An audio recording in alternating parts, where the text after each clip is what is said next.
ये एसआईआर के घपले की जीत है, ये ज्ञानेश कुमार के घोटाले की जीत है, ये मोदी अमित शाह के द्वारा केंद्रीय सुरक्षा बलों के बेजा इस्तेमाल की जीत है, ये मोदी अमित शाह के इशारे पर चुनाव आयोग एजेंट बन के बीजेपी का जिस तरह से काम कर रहा था और वहां पर सरकारी अधिकारी चाहे चीफ सेक्रेटरी हो, डीजीपी हो, तमाम जिलों के अधिकारी हो, एसपी हो, डीएम हो, जिस तरह से उनको हटाया गया, ये उसकी जीत है, ये लोकतंत्र की जीत नहीं है।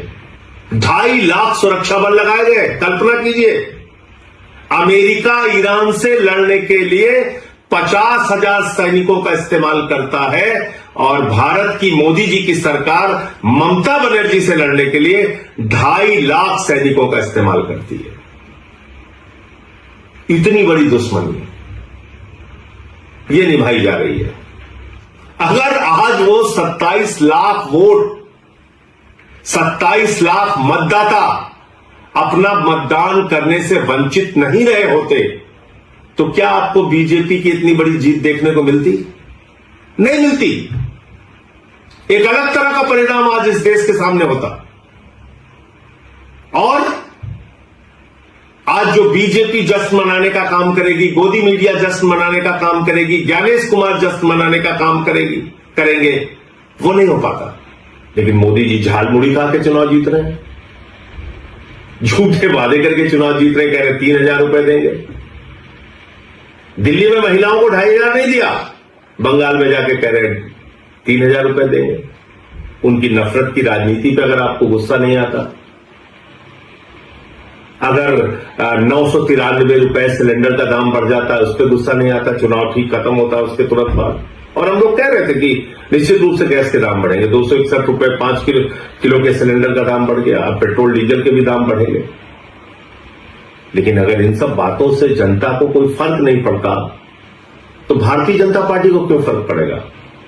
मोदी अमित शाह को क्यों फर्क पड़ेगा? वो तो अपना ये लूट तंत्र का खेल चलाएंगे और जैसे चाहेंगे देश में महंगाई बढ़ाएंगे, जैसे चाहेंगे पूंजीपतियों को बढ़ावा देंगे, जैसे चाहेंगे सरकारी तंत्र का दुरुपयोग करेंगे, जो उन्होंने बंगाल में किया। ईडी का दुरुपयोग किया, सीबीआई का दुरुपयोग किया, चुनाव आयोग का दुरुपयोग किया, हजारों करोड़ रुपए पानी की तरह बहाए, अधिकारियों की ट्रांसफर पोस्टिंग सस्पेंशन किया, 2.5 लाख वहां पे केंद्रीय सुरक्षा बल लगाए, चुनाव का माहौल बिगाड़ा, जो कुछ भी वो कर सकते थे उन्होंने किया। और बंगाल में बीजेपी आज चुनाव जीत गई।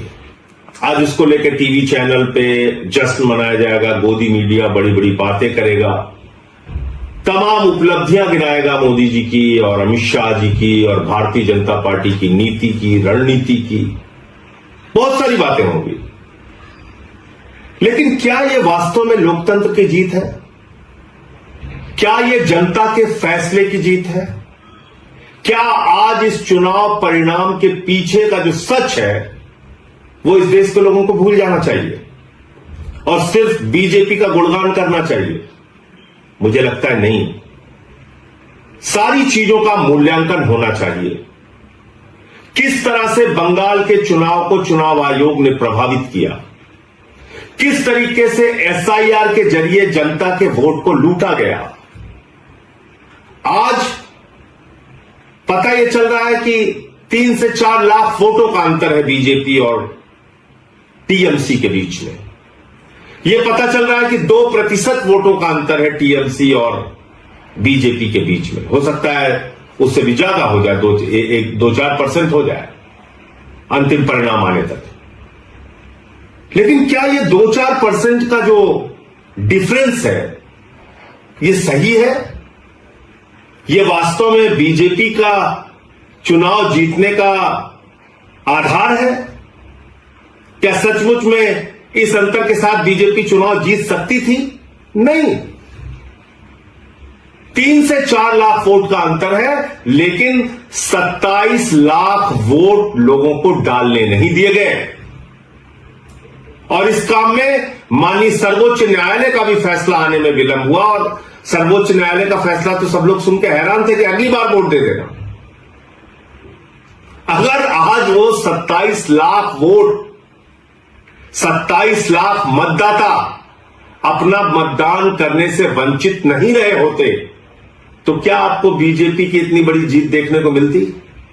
नहीं मिलती। एक अलग तरह का परिणाम आज इस देश के सामने होता। और आज जो बीजेपी जश्न मनाने का काम करेगी, गोदी मीडिया जश्न मनाने का काम करेगी, ज्ञानेश कुमार जश्न मनाने का काम करेंगे, वो नहीं हो पाता। लेकिन दुर्भाग्य से एसआईआर के जरिए लाखों मतदाता, 27 लाख मतदाताओं को वोट के अधिकार से वंचित कर दिया गया। तो ये जो बंगाल की जीत है भारतीय जनता पार्टी की, दरअसल ये लूट तंत्र की जीत है, लोकतंत्र की जीत नहीं है। कितनी गंदी भाषा का प्रयोग किया गया चुनाव में।